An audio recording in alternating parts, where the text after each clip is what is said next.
the public health. Let me give you an example, and it's an example that I used in a recent article that I wrote for the Defense News. I'll give it to you very, very briefly. What I do is I either use a drug in very, very low concentrations that may not necessarily be traceable, and again, this is highly doable. You just have to permeate the edge of a drinking vessel or an atmospheric vessel, get the drug on board. It kind of auto-assembles in situ because of nanopharmacology. Very difficult to trace, and it creates a biological downstream effect. Nothing I'm telling you here is sci-fi. It all exists within the medical range and how we're able to treat a variety of neurological disorders, targeting the brain, being able to get in there more specifically, affect certain neural cancers, et cetera. And what we can do with some of these drugs is we can also use these techniques that we're learning on the pharmaceutical side to modify certain bugs.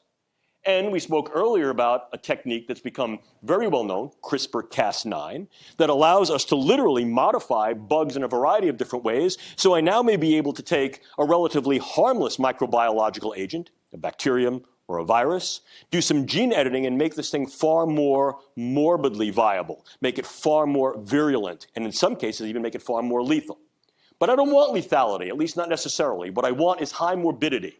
I want people to complain. So what do? I go to Des Moines. Ladies and gentlemen and people on the screen, I have nothing against Des Moines. I lived there for 4 years.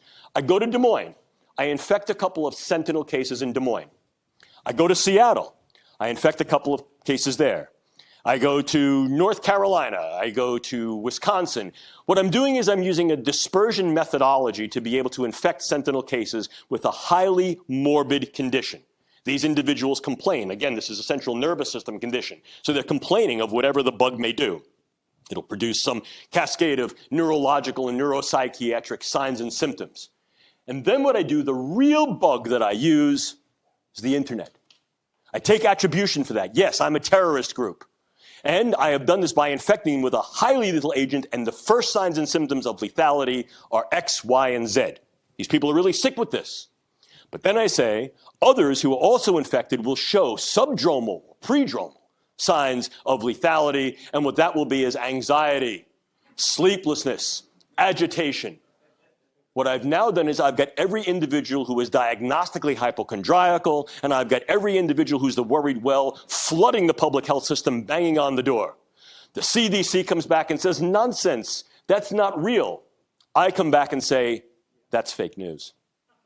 And as a consequence of doing that, what I do is I create a schism between the polis and the public health system. I fracture the integrity of trust and reliance upon the population and its government. And of course, I'll be able to then incur a ripple effect. And if you want to see what this looks like in action, all you need is look back at those days prior to or post 9/11, when individuals were sort of sending white powder through the mail and everything was anthrax. Real story. We had a scare at my institution, and I was in Houston at that time, at my institution, where they literally called in the public safety works, the fire department and EMTs, because someone had spilled equal the sugar all over a set of envelopes and left it in the mailroom. Man, what the fuck? Fuck what? What the fuck what, motherfucker? Shut the fuck up. Motherfucker, I got a ball head.